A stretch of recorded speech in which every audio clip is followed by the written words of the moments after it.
Hi you guys, I got a video request in one of my comments. I think I can make this one pretty brief. I've given it some thought. How can you differentiate between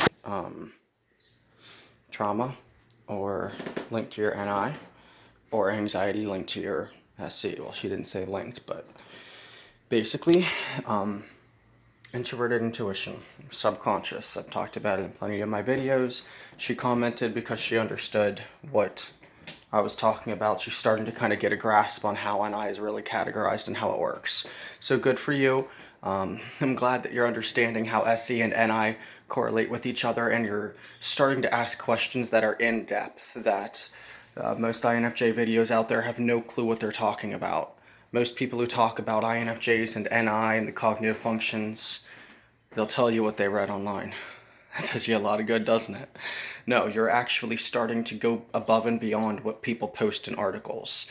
And about the Myers-Briggs descriptions, you're actually understanding it now. And you're asking, someone said, how can I have a question. How can I know when what I'm feeling is trauma? That's a good question. You won't find that in other INFJ channels. Drop a like and subscribe if you're not already subscribed. That's good. That's real good. How can I know if what I'm feeling is trauma? I love that. So love that. Or anxiety and fear. That's a good question. And then she said, "And how can I know if it's my NI or my SE?"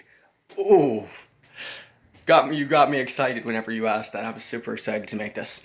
All right, so thank you, first of all, for engaging in my channel. Awesome question.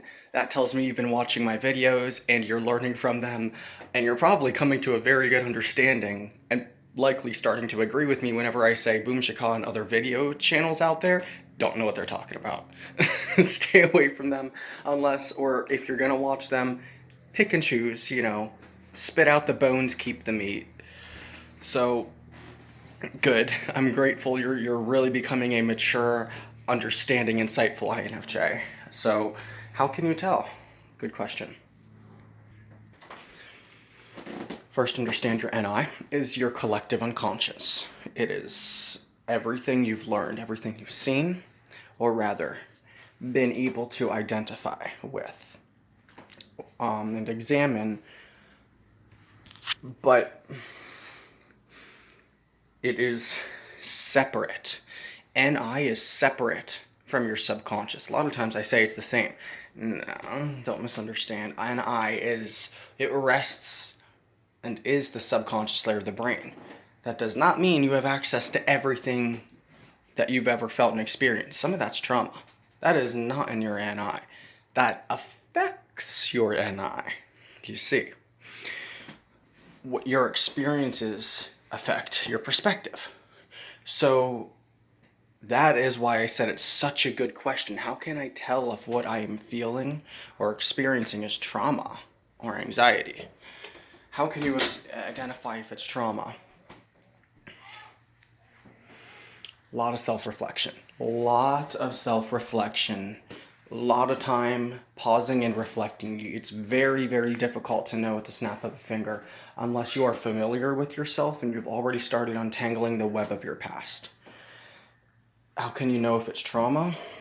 If it repeats itself, if there's a trigger, if there's someone says the same word, if it's the same concept, being controlled or manipulated, if that's the trigger, then it's going to send you into an anxiety attack.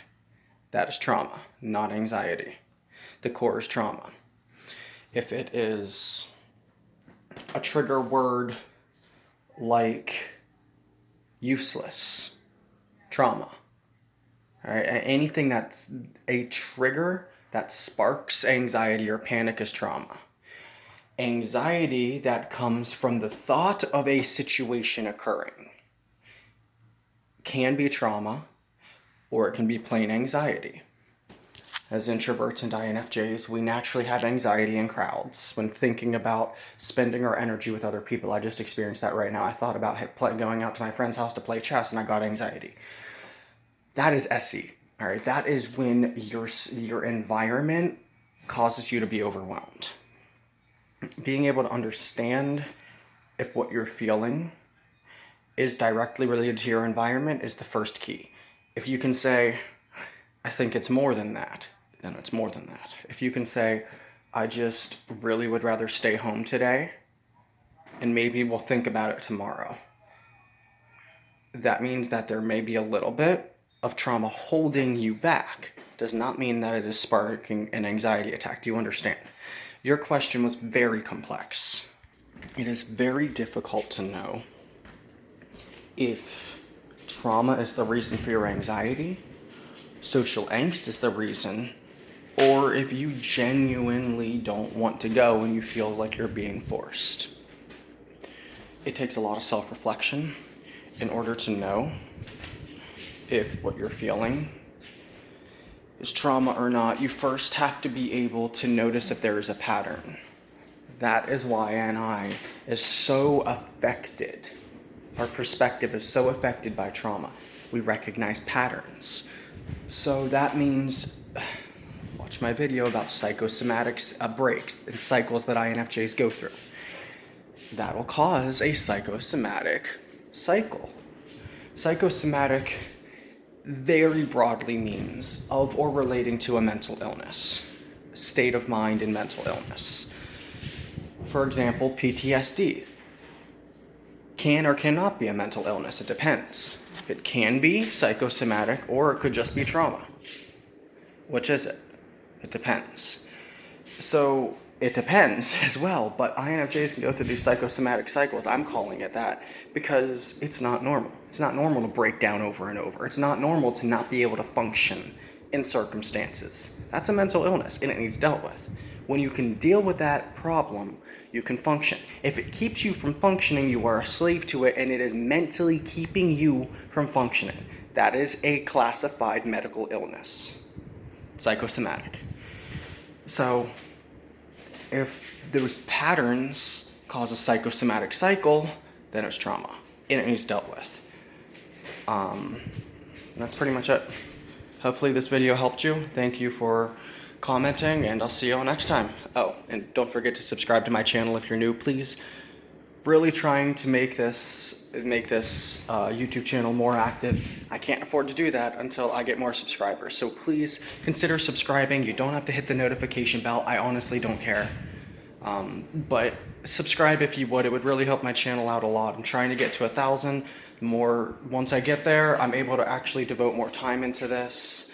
More subscribers I have, the more people will see my channel. The more people see my channel, the more time I'll be able to put in. So if you're not subscribed and you watch my videos, please subscribe. You know, just it'll just help me out. It's really that simple. You don't have to turn on the notification bell or ever watch my channel again, but it'll cause my channel to be advertised more. So help a YouTuber out, please. I love you guys, and I'll see you next time.